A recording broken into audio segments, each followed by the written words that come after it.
বন্ধুরা, প্রতিদিনের মতো আমি আজকে আবার একটি নতুন ভিডিও নিয়ে এসেছি। আর আমার ভিডিওর মধ্যে দেখাই কিভাবে রাসায়নিক সারমুক্ত সবজির ফলন, তাও আবার 1 টাকাও খরচ না করে। বাগান ছাড়াও বাড়ির আনাচে কানাচে যেখানেই অল্প একটু জায়গা পাই সেখানেই কিছু না কিছু ফল ফুল সবজির গাছ বসিয়ে দিই। তবে আজকে আমার ভিডিওর বিষয়বস্তু হলো অপরাজিতা ফুলের গাছ। নমস্কার বন্ধুরা, কেমন আছো সবাই? আমি খেয়ার, আমার ভিডিওটি দেখার জন্য স্বাগত। প্রথমেই দেখাই আমার অপরাজিতা ফুলের গাছটি একটি টবের মধ্যে কত সুন্দর ঝোপালো করেছি, আর সেই ফুলের গাছের মধ্যে কত অপরাজিতা ফুল ফুটেছে। আর এই সমস্ত ফুলের পিছনে একটাই সার আছে, তাও সেটাও আবার তৈরি করেছি 1 টাকাও খরচ না করে।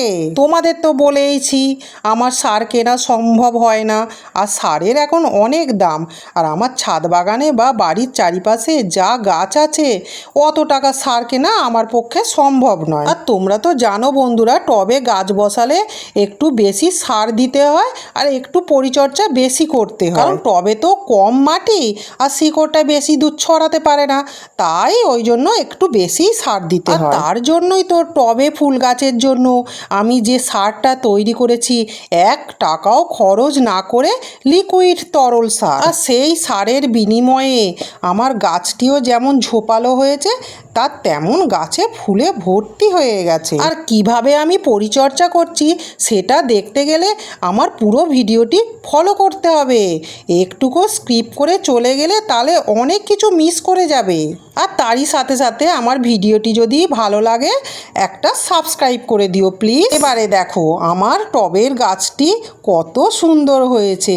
পুরো একটা ছোট টবের মধ্যে ঝোপালো অপরাজিতা ফুলের গাছ করেছি। গাছটা তো আমি তোমাকে ঘুরিয়ে ঘুরিয়ে দেখিয়ে দিচ্ছি বন্ধুরা। আর এই ধরনের গাছের পিছনে আমার 1 টাকাও খরচ হয় না, শুধু একটু পরিশ্রমের বিনিময়ে এত সুন্দর গাছ পাই। তোমাদের জানতে ইচ্ছা করছে না বন্ধুরা আমি এই গাছের পিছনে কি সার দিই? এই দেখো, 1 টাকাও খরচ না করে চায়ের সাথে 2টো উপাদান মিশিয়ে দিয়েছি, আর দিয়ে গাছের গোড়ায় দিয়ে দিলাম। আর এই তরল সারের বিনিময়ে গাছটাও যেমন ঝোপালো হবে আর ফুলে ভর্তি হয়ে যাবে। আর যে অপরাজিতা ফুলের গাছটা আমি দেখালাম ওইটা আমার 1 বছরের পুরানো অপরাজিতা ফুলের গাছ। আর গাছের গোড়ায় যে তরল সারটা দিলাম, এইরকম সারটা খেয়ে ডগায় ভর্তি হয়ে যাবে। আর তোমরা যদি বন্ধুরা গাছটা ঝোপালো করতে চাও তাহলে যখনই ডগাগুলো সরু সরু বেরোবে এইরকমভাবে পুনিং করে দিতে হবে। এই যে আমি যেমন দেখাচ্ছি সরু সরু যে ডগাগুলো বেরিয়েছে এগুলো সমস্ত আমি পুনিং করে দিচ্ছি, তার জন্যই তো আমার গাছটা অত সুন্দর ঝোপালো হয়েছে। টবটা কিন্তু বেশি বড় না।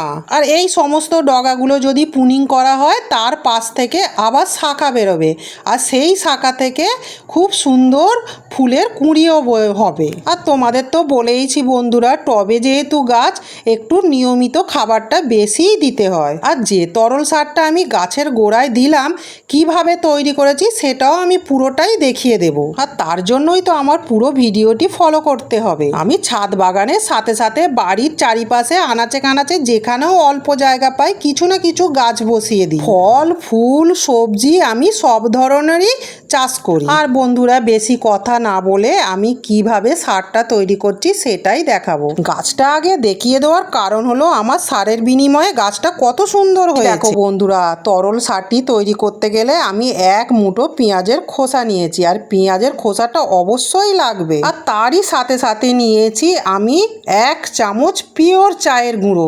এটা কোনো চাক তৈরি করা গুঁড়ো না, এটা সরাসরি পিওর চায়ের গুঁড়ো।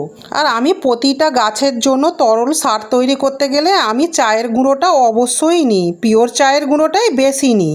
তাহলে কি নিলাম? পেঁয়াজের খোসা নিলাম আর পিওর চায়ের গুঁড়ো নিলাম। এই দেখো বন্ধুরা, এবারে কাঁচকলাটা খেয়ে খোসাটা না ফেলে দিয়ে খোসাটাও আমার গাছের জন্য কাজে লাগিয়ে দিয়েছি। দেখেছো তো বন্ধুরা, রান্নাঘর থেকে ফেলে দেওয়া কোনো জিনিসই আমি বাইরে ফেলে না দিয়ে আমার ছাদ বাগান বলো বাড়ির আনাচে কানাচে যে কোনো গাছেই আমি কাজে লাগিয়ে দিই তরল সার তৈরি করে। আর আমি কলা গাছের কোনো অংশই ফেলে দিই না, প্রতিটাই কিছু না কিছু কাজে লাগিয়ে দিই। তোমরা তো সবাই জানো বন্ধুরা, কলার খোসার মধ্যে আছে ক্যালসিয়াম, পটাশিয়াম, ফসফরাস, ম্যাগনেসিয়াম। তার জন্যই তো আমি ফেলে না দিয়ে ছাদ বাগানি বলো বাড়ির আনাচে কানাচে যে কোনো ফল ফুল সবজি গাছে গোড়ায় দিয়ে দিই। এই দেখো একটি গামলার মধ্যে 2 লিটার জল নিয়েছি, আর এটা আকাশের জল। যেহেতু এখন আকাশের জল পড়ছে তার জন্যই আমি গামলাতে আকাশের জলই নিয়েছি। তোমরা চাইলে প্লেন জলও নিতে পারো। আর এই জলের মধ্যে আমি প্রত্যেকটা উপাদানই মিশিয়ে দেব,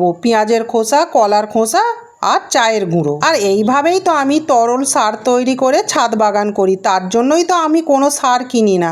যখন এতে আমার রেজাল্ট ভালো হচ্ছে, ফলাফল ভালো হচ্ছে, আমি সারের পিছনে খরচ করব কেন বলো বন্ধুরা? তোমরা আমার চ্যানেলটা সাবস্ক্রাইব করলে বুঝতে পারবে, আমার আগের ভিডিওতে সমস্তটাই দেওয়া আছে। আর যে তরল সারটা তৈরি করেছিলাম ওইটা আমি রোদপিট জায়গায় 2 দিন ভিজিয়ে রেখেছিলাম। এবার 2 দিন ভিজিয়ে রাখার পরে রংটা কত সুন্দর হয়েছে দেখো, পুরো লিকার চায়ের মতো রং হয়ে গেছে। আর সেই চায়ের লিকারের মতো ভেজানো জলটি একটি ছাঁকনির সাহায্যে যে কোনো পাত্রে ছেঁকে নিতে হবে।